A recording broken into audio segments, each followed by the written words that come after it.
Ever since the Sunday night when President Obama told the world of Osama bin Laden's demise, curiosity about the Navy SEALs who killed him has been insatiable. Well, now one former high-level officer is pulling back a bit more of the curtain, describing what these men go through to be called a SEAL. Here's ABC's John Donvan.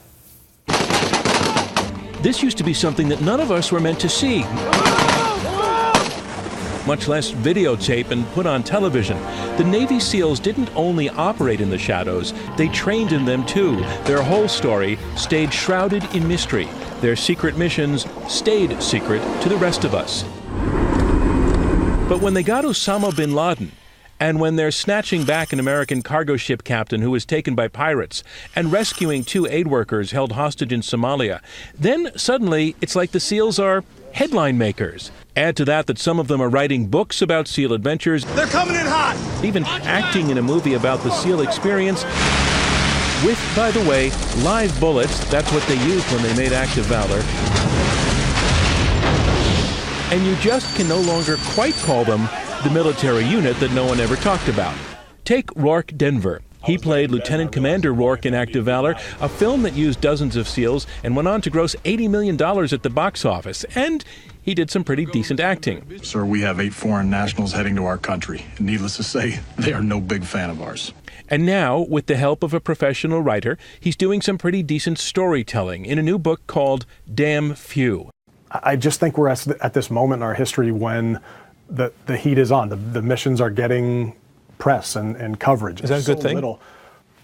Time will tell. I think we are in the public eye, and I think that mythology is something that people are hugely interested in, and they have an appetite for it. I had an opportunity, I feel, to authentically represent that and hopefully do it from an honorable point of view. It's mostly his own story he tells in Damn Few, how he joined the SEALs after college.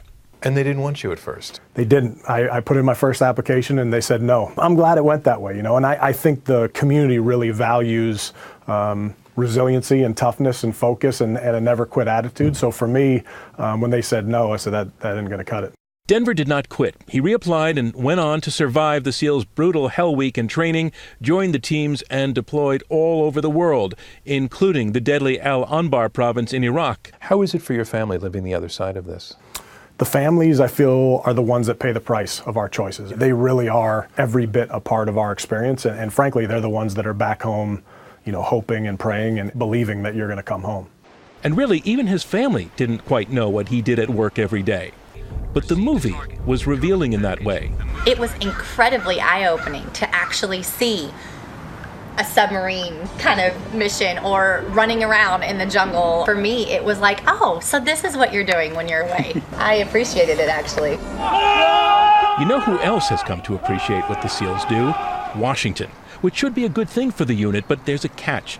Politicians are saying we should have more of that good thing, more SEALs. Not necessarily smart, says Rorke. It scares me. To be honest, we don't know if there's going to be a dilution of the talent pool or our focus on mission sets and how that's going to impact the team. I just think as a culture, we want to be deliberate about how we move that forward.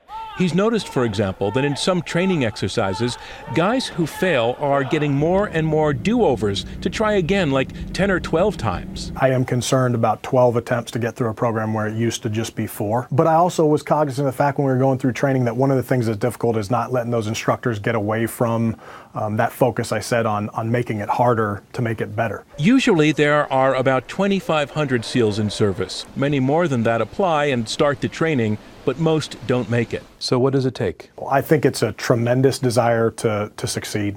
I think it's an absolute inability to quit no matter how tough things get. That's why they call themselves the Damn Few, a term more of us know because the SEALs are coming just that much more out of the shadows. For Nightline, I'm John Donvan in New York. Damn Few is in bookstores now, and it's published by Hyperion, which shares a parent company, Disney, with ABC News. Thanks to John.